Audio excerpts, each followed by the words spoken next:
Sud Radio Regard de Femme, Michel Vianès. Bonjour Michel. Bonjour Jean-Marie. Vous êtes la présidente et la fondatrice de l'ONG Regard de Femme. Et une fois n'est pas coutume, vous venez avec une bonne nouvelle qui vous ravit. Les stéréotypes sexués reculent en France. Vous allez nous expliquer pourquoi dans un instant. Mais avant ça, on rappelle, c'est quoi des stéréotypes sexués ? Eh bien, par exemple, pensez qu'il serait idéal que les femmes restent à la maison pour élever les enfants ou que les hommes sont bien plus performants au travail que les femmes.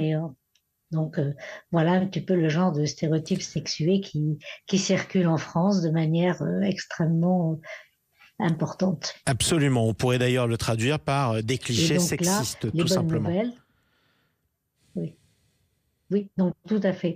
Donc les bonnes nouvelles, c'est que 89% de personnes interrogées par le dernier baromètre de l'adresse nous disent que, ils pensent que les filles ont autant l'esprit scientifique que les garçons. Là, c'est quand même quelque chose d'important quand on voit ce qui se passe dans les études en réalité.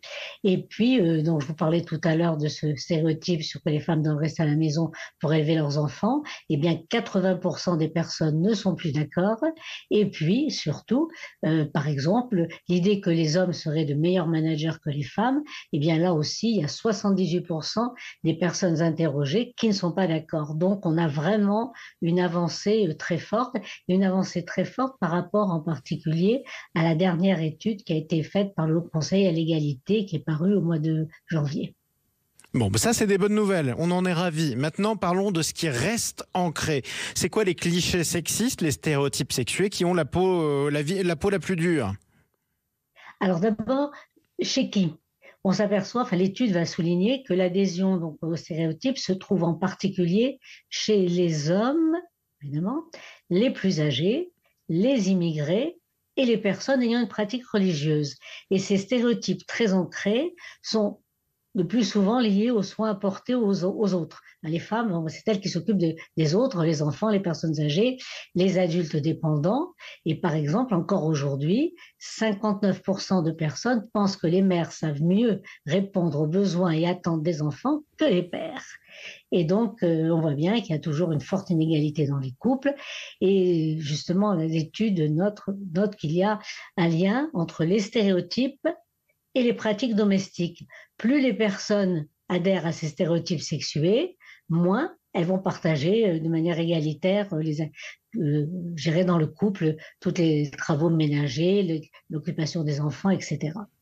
Exactement, et tout ça paraît logique, ma chère Michel. Je voudrais qu'on termine par un point sur les activités professionnelles. Qu'en est-il de tous ces clichés sexistes au travail ?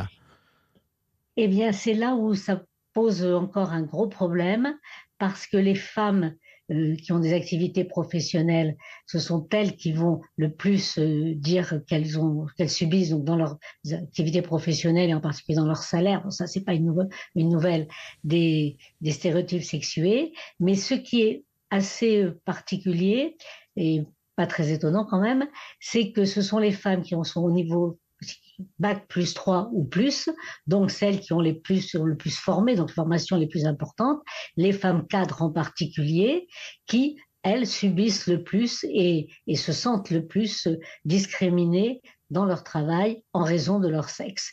Et bien évidemment, le pire, ce sont les familles monoparentales, les femmes qui ont toutes seules s'occupent de leur famille et qui, elles, dénoncent très fortement encore tous les stéréotypes sexués. Donc, il y a vraiment une marge de manœuvre extrêmement importante et c'est au travail qu'il faut faire bouger pour que ça puisse bouger également dans le couple et à la maison. Eh bien, en tout cas, le message sera passé. C'est la raison pour laquelle vous allez tout de suite, de ce pas, reprendre votre bâton de pèlerin avec toute votre organisation Regard de Femme. Merci beaucoup, Michel Vianès.